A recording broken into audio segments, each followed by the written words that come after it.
Inilah penampakan pagar laut sepanjang 2 km di perairan Tarumajaya, Kabupaten Bekasi, Jawa Barat. Pagar yang terbuat dari bambu ini membentang dari tepi pantai menuju laut. Video penampakannya pun sempat viral di media sosial. Sejak dibangun 6 bulan lalu, para nelayan mengaku hampir kehilangan mata pencaharian karena menurunnya tangkapan ikan. Sulit kan sekarang nyari ikan itu. Sulitnya gimana tuh, Pak? Bisa tadinya ikan naik kemarin ini jadi di baro, ombaknya juga gede kalau nengah. Nggak bisa, kan nelayan pinggir. Kalau Bapak ini nelayan-nelayan di pinggiran? Pinggir, nelayan pinggir. Gitu. Kalau sebelum adanya tanggul-tanggul ini, Bapak sehari bisa lumayan. Berapa? Ya sehari kadang-kadang masih dapat 40 kilo. Sekarang paling dapat 5 kilo. Susah. Harus ke tengah dulu Harus gitu? ke tengah dulu. Kementerian Kelautan dan Perikanan atau KKP telah menyurati pemilik pagar laut di Bekasi untuk menghentikan kegiatan di sana. Kementerian KKP menilai ada penyalahgunaan kegiatan pemanfaatan ruang yang tidak sesuai dengan aturan. Yang Bekasi itu pemiliknya kita sudah ketahui, dan kita bergerak bukan karena viral ya. Kita itu tanggal 19 Desember sudah kirim surat ke SDK. Jadi sekarang memang lagi ada proses penegakan hukum karena ada indikasi pelanggaran kegiatan pemanfaatan ruang laut yang tidak memiliki izin PKKPR. Kendati demikian, Kepala UPTD Pelabuhan Perikanan Muara Ciasem, Dinas Kelautan dan Perikanan Provinsi Jawa Barat, Ahman Kurniawan, membantah pagar bambu yang terbentang 2 km di Laut Paljaya atau Tarumajaya merupakan pagar misterius. Pasalnya, pagar bambu tersebut merupakan proyek kerjasama Dinas Kelautan dan Perikanan Provinsi Jawa Barat dengan pihak swasta. Jadi perlu kami sampaikan di sini bahwa di perairan Paljaya khususnya ada pembangunan alur pelabuhan, di mana pembangunan alur pelabuhan ini merupakan tindak lanjut dari adanya perjanjian kerjasama antara pihak Pemprov Jabar dengan salah satu perusahaan yaitu PT Tunas Ruang Pelabuhan Nusantara atau TRPN, di mana di dalam perjanjian kerjasamanya itu pihak TRPN menyanggupi di dalam penataan kawasan pelabuhan perikanan, yaitu di Dinas Kelautan dan Perikanan mengklaim telah mensosialisasikan rencana pembangunan pelabuhan Nusantara kepada para nelayan. Pembangunan pelabuhan Nusantara diharapkan mampu menggerakkan ekonomi, terutama di bidang perikanan dan kelautan. Tim TV One mengabarkan. Dari KKP, kami sudah menyurat kegiatan ini di tanggal 19 Desember. Ya, 19 Desember kami sudah menyurat untuk menghentikan kegiatannya pemagaran tadi dengan ada dampingnya. Nah, kenapa dihentikan? Karena itu wilayah laut masih yang diuruk tadi dan tidak ada PKKPR-nya, PKKPRL, L, laut, ya. Ini kan masih wilayah laut di situ tuh tadi, gitu. Jadi dari KKP, dari kacamata KKP, karena tidak ada PKKPRL-nya, ya. Terkait dengan dokumen lain yang ada di mereka, nanti selanjutnya akan kami rapatkan bersama antara Pemda, kemudian mungkin dari perusahaannya, Pak Kadis akan menjelaskan dari mana. Nanti akan kita rapatkan bersama, duduk bersama, termasuk dengan instansi terkait pada bulan Desember kemarin, dan diminta untuk menghentikan kegiatan. Jadi yang dihentikan itu adalah kegiatan ini, ya, restorasi atau rekonstruksi lahan ini, itu yang dihentikan, karena tidak memiliki KKPR lautnya, ya. Nah, Andi Kumala dan juga pemirsa, belum selesai kasus pagar laut yang membentang cukup panjang di wilayah Tangerang, Banten. Kini pagar laut kembali muncul di perairan Bekasi, Jawa Barat, di mana memang pagar ini kemudian disesalkan ataupun diprotes oleh para nelayan karena mereka merasa ini merugikan mereka nih, Andi mengganggu Kumala, mengganggu proses penangkapan ikan. Dan untuk itu kita akan membahasnya pada pagi hari ini dengan beberapa narasumber. Salah satunya adalah Pak Doni Ismanto selaku staf khusus Menteri KKP Bidang Humas dan Komunikasi Publik. Selamat pagi Pak Doni.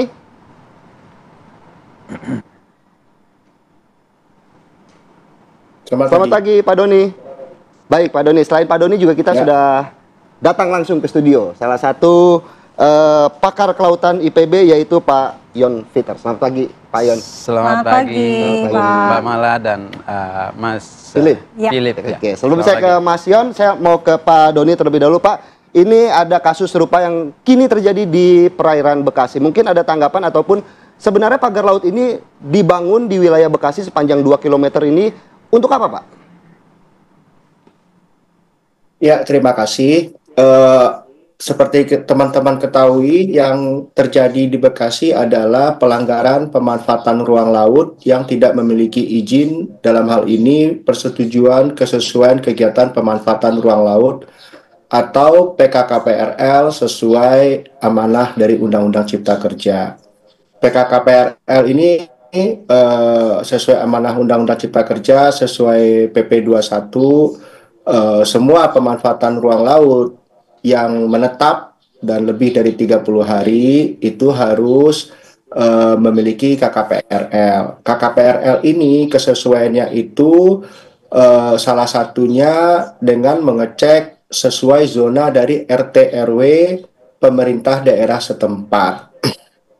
Nah, di kasus yang di Bekasi, seperti yang tadi Pak Kepala Dinasnya sudah bilang, itu ada kerjasama dengan swasta. Yang kita lakukan penegakan hukumnya, yaitu adalah penghentian kegiatan oleh negara dan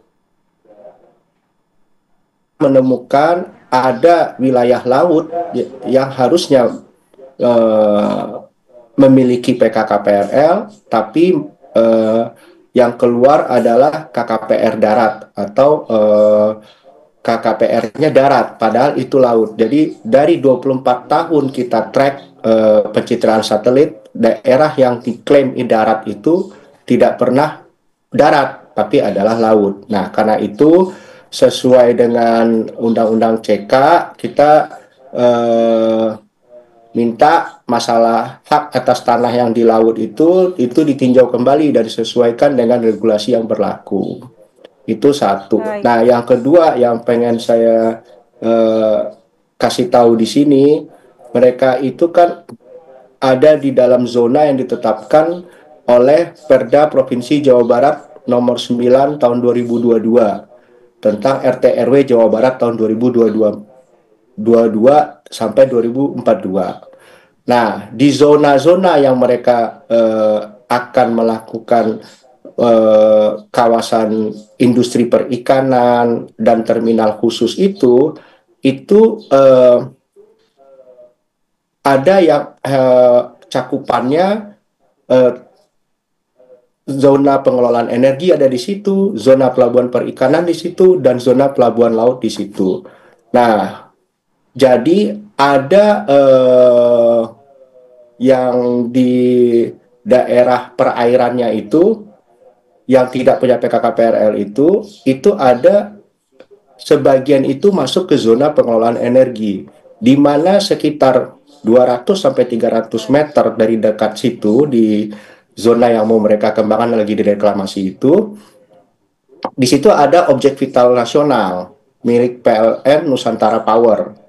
Nah, karena pengurukan yang dilakukan itu kualitas airnya menurun dan itu juga berdampak kepada objek vital nasional itu, di mana kan air itu dipakai buat salah satunya buat pendingin. Jadi inilah yang terjadi, tidak memiliki PKKPRL dan ada di dalam rencana pengembangannya itu pun ada di zona-zona yang sebenarnya di Perda Jawa Barat itu sudah diatur zona-zonanya, tapi itu zona itu harus diperhatikan juga, karena peruntukan pemanfaatan ruang laut itu kan bersifat common property, tidak boleh mengganggu pemanfaat ruang laut yang lain dalam beraktivitas. Kalau saya contoh di sini kan ada objek vital nasional ya, dan contoh yang lainnya tadi tuh pastilah nelayan terganggu seperti itu. Terima kasih. Juga ikut terdampak ya Pak Doni ya, berkat ataupun akibat dari pemasangan pagar laut ini. Nah, kita mau ke Pak Yon Peter, bagaimana fenomena pemasangan pagar laut di Bekasi ini kemudian merusak salah satunya adalah objek vital milik negara. Namun dijawab sesaat lagi setelah Apa Kabar Indonesia Pagi jeda. Kembali di Apa Kabar Indonesia Pagi, kita lanjutkan perbincangan dan kita langsung ke Mas Yon. Mas Yon, tadi kan dikatakan oleh Pak Doni bahwa memang ini izinnya bukanlah untuk pemanfaatan laut, tapi darat. Nah, bagaimana soal ini, Mas? Soalnya juga proyeknya itu ternyata berdampak pada tadi proyek vital negara, begitu ya? Negara, betul. Ya, terima kasih Mbak Mala dan Mas Philip. Jadi ini menarik ya, fenomena di laut ini makin memunculkan banyak hal-hal yang harus kita terangkan sepertinya. Jadi kalau saya lihat fenomena yang terjadi di Bekasi ini, ya, ini sebenarnya bagaimana pemahaman daerah, kemudian juga pusat menerjemahkan satu tata ruang. Yang kedua, menerjemahkan visi dari Undang-Undang Pesisir 2007 yang diperkuat oleh Undang-Undang 2014 itu dan Cipta Kerja. Kemudian yang ketiga, visi dari peraturan pemerintah kaitannya dengan mekanisme pemanfaatan ruang laut. Nah, ini saya kira ada misinterpretasi di sini, miskomunikasi. Jadi seharusnya ketika tata ruang sudah selesai oleh Provinsi Jawa Barat harus fine, itu harus dilakukan sesuai dengan tata ruang. Kalau ada aktivitas lain, termasuk pemagaran seperti ini, kalau tidak sesuai dengan tata ruang harusnya tidak terjadi. Nah, itu satu.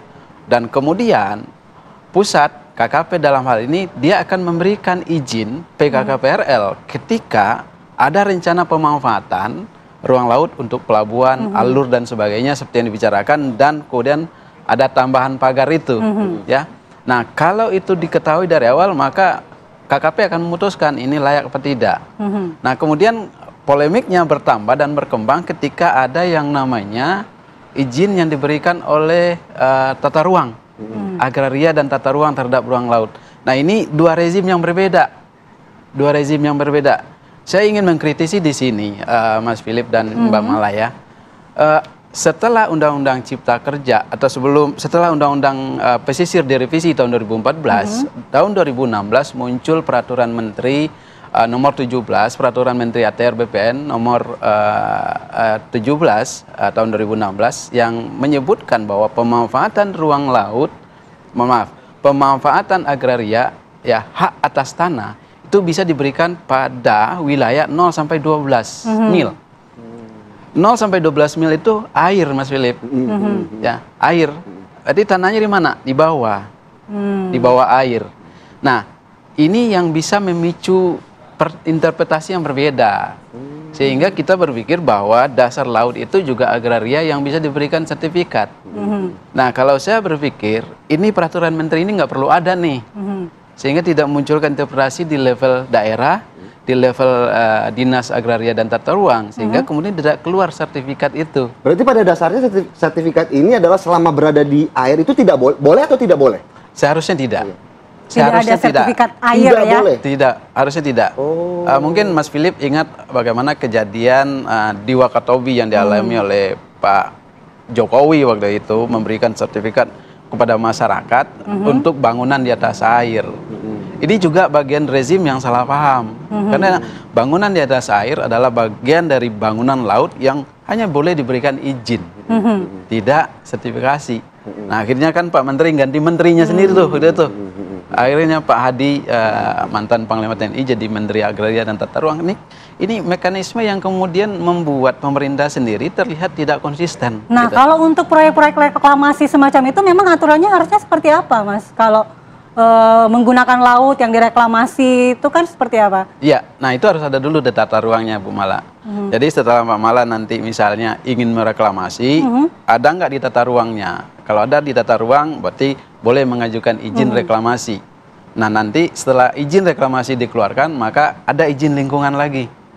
Setelah izin lingkungan, maka tadi kejadian terjadi perubahan air yang menyebabkan PLN terganggu kondisinya gitu kan. Nah ini kan izin lingkungan belum selesai sepertinya. Sehingga kemudian polemik ini berkembang. Harusnya analisis dampak, analisis risiko terhadap kegiatan yang ada di situ dilakukan. Biasanya miss-nya ada di mana tuh, Pak Yon, kalau kasus-kasus yang seperti ini? Miss-nya di pengawasan, ya. Harusnya di pengawasan. Kenapa saya bilang di pengawasan? Ketika ada aktivitas, ya itu harusnya berlangsung di bawah pengawasan. Pengawasan provinsi, ruang 12 mil, kemudian yang bekerja sama dengan pusat tentunya. Nah artinya mungkin di sini pengawasan daerah Provinsi Jawa Barat tidak bekerja efektif nih dengan pusat menyampaikan bagaimana kemudian ini terjadi tanpa ada sepengetahuan dari pihak yang berwenang. Nah ini berarti selain pengawasan koordinasi juga dong Pak ya. Betul. Atau yang penting jalan dulu begitu. Kalau kata Mas Yon. Jalan dulu ya, minta maaf nanti ya. Minta maaf nanti. Oke, kita akan memantau langsung di lokasi. Betul sekali, sudah ada tempat rekan di mana kami ya. pagar ini ditemukan kembali di perairan Bekasi. Sudah ada Yunike Suwandi di sana. Selamat pagi Yunike, silakan dengan laporan Anda bagaimana kondisi terkini di wilayah pagar laut yang berdiri di Bekasi. Ya, selamat pagi Philip, Mala dan juga pemirsa TV One. Kemarin baru saja pemerintah atau Kementerian Kelautan dan Perikanan KKP menyegel pagar laut yang ada di Bekasi. Letaknya memang tidak kelihatan karena berada di tengah laut, kira-kira dari tempat saya mengabarkan jaraknya 1 hingga 2 km dan memang terbentang sejauh 2 km panjang pagar laut tersebut.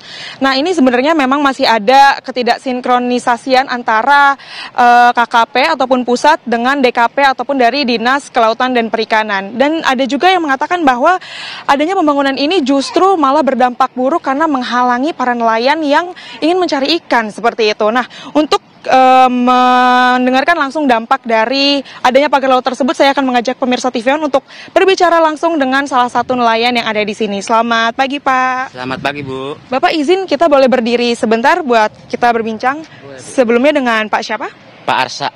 Pak Arsa, ini di tengah laut sana itu kan ada pagar laut begitu ya Pak ya. Pak kalau boleh tahu berarti itu udah berapa lama Kak Pak ada pagar lautnya yang Bapak sadari? Kalau nggak salah itu sekitar 6 bulanan Bu. Sekitar 6 bulanan? 6 bulanan berjalan. Dari awal pembangunan si pagar laut itu Pak Arsa udah menyadarikah itu akan akan ada pagar laut di sana atau gimana Pak? Waduh saya nggak menyadari sama sekali tuh Bu. Kalau banyak terjadi kayak seperti itu. Oke, berarti nanti Pak kalau Bapak menyadarinya pas udah di bulan keberapakah atau pas udah sepanjang apakah si pagar laut itu ada Pak? Ya saya menyadarinya semenjak itu udah mulai baru-baru itu baru tahu gitu loh. Oke, tadinya sih. Kapan tuh Pak Bapak sadarnya? Sebulan lalu? 2 bulan yang lalu. 2 bulan yang lalu. Iya. Oke, terus Pak pembangunan itu sendiri apa menghalangi Bapak dalam jalannya Bapak makin ke tengah laut makin sulit kah atau gimana Pak? Sangat-sangat mengganggu Bu itu Bu. Mengganggu. Iya. Walaupun ini kan katanya juga Pak itu akan membangun dermaga yang justru akan bantuin bapak-bapak nelayan sekalian gitu. Berarti Bapak tidak merasakan dampak sana ya Pak? Betul Bu. Oke, terus Pak mungkin kita kan di sini nggak bisa ngelihat nih sama pemirsa-pemirsa di rumah juga nggak bisa ngelihat. Kira-kira Bapak bisa gambarkan kah? Kira-kira yang ngalangin itu jalan si pagar lautnya, yang ngalangin jalannya kapal itu gimana Pak? Mungkin boleh diceritain Pak. Iya, kalau yang sangat mengganggu itu baroknya itu loh Bu. Jadi perahu itu susah lewat. Tuh. Berarti mungkin Pak pendapatan ikan Bapak juga menurun ya Pak? Sangat-sangat menurun Bu. Oke, sangat menurun. Oke, siap Pak. Terima kasih Pak. Nanti kita akan melanjutkan berbincang lagi. Selamat melanjutkan aktivitas Pak Arsa. Terima kasih. Nah pemirsa, saya juga akan mengajak Anda untuk kita berbincang dengan nelayan lainnya. Kita berbincang mungkin dengan dampak-dampaknya juga nih. Selamat pagi Bapak. Pagi. Dengan Pak siapa? Muhammad Ramli. Pak Ramli atau Pak Aco. Pak Aco ya. Pak Aco, mungkin boleh Pak diceritakan, tadi saya udah bertanya kepada Pak Arsa, mungkin gambaran dari pendapatan Bapak sebelum dan setelah adanya si pagar laut ini gimana Pak? Oh, kalau masalah pendapatan emang terdampak sekali ya kalau dengan ada pagar laut ini, karena satu akses jalan keluar itu kan yang tadinya kita keluar cuma jarak bensin 1 liter, sekarang kan kita keluar jauh, bisa memakan 2 liter atau 3 liter. Nah di sana juga kan aturan kita langsung mendapat penghasilan, tapi kita keluar dulu ke sana ke jauh karena terhalang-halang baro, dan terus patok-patok juga kan sangat merugikan perahu kita juga. Kadang-kadang kena baro itu bisa bocor perahu. Oh gitu. Bapak pernah terkena dampaknya itu sendiri, bocornya baro? Kalau saya alhamdulillah enggak, tapi teman kena. Nah, ada yang kena. Dia kan kadang-kadang ada patok-patok yang coran itu apa garapan, saya kurang paham juga. Itu sangat terhalang. Pak, mungkin harapan Bapak untuk adanya pagar laut ini gimana Pak? Kalau harapan kami para nelayan tradisional ya untuk Pak Prabowo lah, tolong pikirkan nelayan-nelayan kecil tradisional, jangan perusahaan kayak perusahaan mana ini baro jangan sampai meluaslah ke laut. Kesian untuk nelayan-nelayan, kalau bisa ya dibongkar lah kembali. Pak, tapi pada waktu adanya pembangunan pagar laut ini, Bapak ngelihat ada pihak-pihak yang lagi membangunkah atau gimana nih Pak? Kalau masalah pihak yang membangun, saya sih nggak ini juga ya, soalnya kan dari Pak ini juga. Ya kalau saya nelayan tradisional mah nggak bisa bilang apa-apa, cuma hanya menonton saja. Oh, ya, siap. Bapak terima kasih atas perbincangan hari ini ya Pak ya, selamat melanjutkan aktivitas kembali. Itu dia Philip Mala dan juga pemirsa TV One, tadi ternyata dampak dari pagar laut yang ada di Kabupaten Bekasi Tarumajaya ini mengganggu jalannya aktivitas nelayan, karena yang mengatakan bahwa para nelayan untuk menjalankan perahu ke tengah justru harus memutar seperti itu ya, karena adanya pagar laut justru mengadakan seperti ganggang yang ataupun sekat-sekat yang diadakan, sehingga itu membahayakan laut seperti yang disampaikan oleh Pak Aco sendiri, bisa membuat kapal tersebut bocor seperti itu. Namun pemirsa, kami akan terus mengabarkan kepada Anda bagaimanakah kelanjutan dari proyek pagar laut tersebut. Kembali ke Anda di studio Malah Philip. Baik, terima kasih laporan Yunike Suwandi langsung dari Bekasi, Jawa Barat. Dan tadi sesuai dengan harapan masyarakat bahwa mereka menginginkan, para nelayan ini menginginkan agar segera dibongkar pagar laut ini agar mereka bisa melakukan aktivitas nelayan lagi dengan normal. Nanti kita akan minta tanggapan dari Pak Doni sebagai staf khusus Menteri KKP, namun kita jeda terlebih dahulu pemirsa. Terima kasih Anda masih menyaksikan Apa Kabar Indonesia Pagi. Pemirsa, saya langsung aja mengajak Anda untuk berbincang dengan Pak Doni. Pak Doni, tadi kita sudah menyaksikan dan mendengarkan bagaimana keluhan dari para nelayan yang memang mengeluhkan pagar laut di perairan Tarumajaya Bekasi ini kemudian mengganggu aktivitas mereka untuk melaut. Kemudian dari pihak KKP sendiri, selain menyegel, akan melakukan hal apa dalam waktu dekat ini, Pak Doni? Ya, kami akan panggil yang pihak-pihak yang terkait di sana. Kita juga akan koordinasi dengan kementerian atau pemerintah daerah yang sudah mengeluarkan izin untuk mengevaluasi bersama, dan kita luruskan lagi sesuai dengan regulasi yang ada.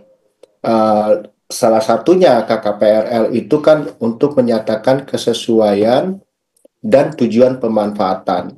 KKPRL pasti akan terintegrasi dan melihat RT RW dari pemerintah daerah setempat. Nah, saya cuma pengen kita itu nanti kalau akan mengeluarkan KKPRL, ya kita berpegang ke peraturan RT RW dari pemerintah daerahnya juga gitu loh. Nah, dalam hal rencana kawasan industri perikanan dan terminal khusus itu, kalau kita baca RT RW-nya punya Jawa Barat, itu di situ ada zona pengelolaan energi, ada zona pelabuhan perikanan, dan zona pelabuhan laut. Berdasarkan aturannya, pemanfaatan ruang dalam perda tersebut sendiri, di zona pengelolaan energi, kegiatan seperti terminal khusus diperbolehkan, tetapi reklamasi dan pengerukan tertentu tidak diperbolehkan.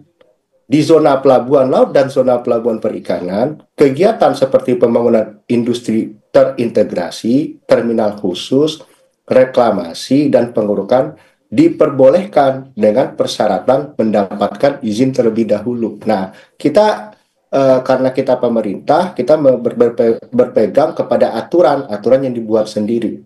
Jadi kita akan berkoordinasi dengan yang sudah mengeluarkan izin-izin terlebih dahulu dengan pemerintah daerahnya. Karena seperti tadi Pak Yom sudah memberikan penjelasan yang clear, pengawasan untuk 0 sampai 12 mil itu ada di daerah, dan ini sebenarnya wilayahnya di daerah. Harusnya kita memiliki koordinasi yang lebih baik lagi nantinya. Secepatnya kita akan selesaikan masalah ini. Ya, tapi Pak Doni, kan harapan masyarakat adalah pagar ini segera dibongkar agar mereka yang bergantung hidup dari melaut ini bisa segera normal kembali nih pendapatannya dari melaut, Pak. Ya. Konkretnya kapan nih ya, Mbak, pagar ini akan dibongkar, dengan, Pak Doni? Kemarin, ya sesuai dengan kemarin Pak Ipung, kita akan panggil. Kalau yang nggak sesuai dengan peruntukan zonanya, yang kita mengacu kepada perdanya itu ya tidak punya izin, biasanya nih dalam penegakan sanksinya dikenakan sanksi administratif dulu, setelah itu disuruh bongkar. Baik, berarti setelah dikenakan sanksi administratif langsung akan disuruh bongkar. Mudah-mudahan ini bisa segera dilakukan. Betul. Agar harapan dari para nelayan ini bisa terwujud. Kita ke Mas Yon, mungkin bagaimana seharusnya menyeimbangkan sebenarnya kebutuhan pembangunan infrastruktur manusia nih dengan keseimbangan ekosistem laut, Mas, supaya lebih banyak manfaat yang harusnya didapatkan oleh masyarakat, khususnya untuk para nelayan. Ya, pertanyaan yang sulit nih dari Mbak Mala ya, agak teoritis, harus praktis juga ya. Kita melihat bahwa laut ini adalah ruang publik, common access, dan itu roh yang didorong oleh Undang-Undang Pengelolaan Pesisir dan Laut di awal.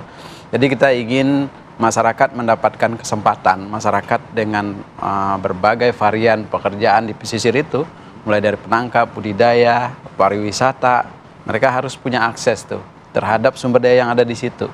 Nah, kemudian yang perlu kita bicarakan, kenapa perlu ada undang-undang pesisir dan turunannya, karena kita bicara keberlanjutan. Ya, di situ juga dibicarakan bagaimana kemudian pemanfaatan ini semua bisa akses, dapat memanfaatkan dan berkelanjutan. Tidak ada yang kemudian terabaikan. Ini yang kita sebut dengan keadilan ekonomi, keadilan geografi, keadilan sosial dan sebagainya, yang merupakan roh dari undang-undang pesisir ini. Nah, kemudian yang kedua, bagaimana kemudian ini memberikan manfaat tanpa harus mengorbankan. Itulah yang kita sebut dengan nilai-nilai yang tercakup di dalam sustainability, seperti daya dukung, daya tampung, begitu ya. Kemudian soal pencemaran, Mas Philip, itu juga harus diperhatikan. Daya dukung, daya tampung. Kita tidak bisa juga memperbanyak bangunan, kemudian ternyata kawasan itu tidak cukup kuat untuk menampung bangunan. Memperbanyak orang atau memperbanyak nelayan, itu kita hitung berapa idealnya. Semua jadi nelayan, ikannya juga nggak cukup, habis. Semua jadi pariwisata, pantainya kecil juga, gitu kan. Nah, ini yang kita hitung, daya dukung, daya tampung berapa. Apakah juga dihitung dengan pemasangan pagar laut ini kemudian bisa merusak ekosistem laut yang membuat nelayan juga jadi sulit untuk melaut? Oh iya, jelas, karena kan ketika akses itu terganggu, Mas Philip, maka akses pertama, akses untuk daerah penangkapan. Biasanya itu daerah yang digunakan untuk menangkap ikan. Kalau di Tangerang itu dasar itu di Garuk tuh, ada yang namanya alat tangkap garuk, tangkap kerang, ya, simping, ya, anadara dan sebagainya, keong-keong itu, kemudian ikan dasar. Kemudian ada jaring. Jaring kalau terganggu, terikat, tersangkut, robek, putus. Kalau jaring putus, maka masalah bagi laut apa? Meningkatnya plastik. Jaring ini kan plastik nih. Persoalan pemerintah juga memerangi plastik. Nah, ini kan masalah yang memunculkan masalah ini. Nah, kemudian soal yang lain, pollution. Kita belum tahu nih bagaimana ukuran yang harus kita buat untuk sebuah kegiatan pembangunan pagar laut. Kalau pagar laut dengan teknologi yang besar, ini kan termasuk bangunan laut ya. Ada yang dibangun dengan teknologi, ada yang tadi ada belko kita lihat kan. Dia kan menggunakan teknologi tuh. Ada juga yang manual, Kalau Tangerang mungkin dia manual, banyak ya. Tapi cukup kuat juga tuh, menancapkan 2-3 meter manual tuh kuat juga tuh orangnya kan. Nah, pasangnya gimana ya? Apa lempar lumbing gitu? Nah ini yang kemudian menimbulkan efek terhadap akses pendapatan, kemudian juga ekonomi biaya tinggi. Karena kos yang dikeluarkan tadi, mereka harus mengeluarkan solar lebih banyak, sementara hasil lebih sedikit. Ujungnya kan apa?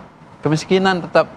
Nelayan yang menjadi korban dari betul-betulnya masyarakat yang jadi korban. Nah inilah yang harus banyak yang minta untuk segera dicabut, jangan cuma disegel begitu. Ya, supaya normal lagi aktivitas, kan sebenarnya itu. Itu dia. Baik, terima kasih Pak Yon Fitner selaku pakar kelautan IPB. Terima kasih Pak Mala, pagar laut yang berada di Bekasi. Dan tentunya kita berharap juga bagaimana kasus ini bisa cepat selesai. Dan terima kasih juga untuk Pak Doni Ismanto selaku staf khusus Menteri KKP bidang Humas dan Komunikasi. Terima kasih Pak Doni, sehat selalu.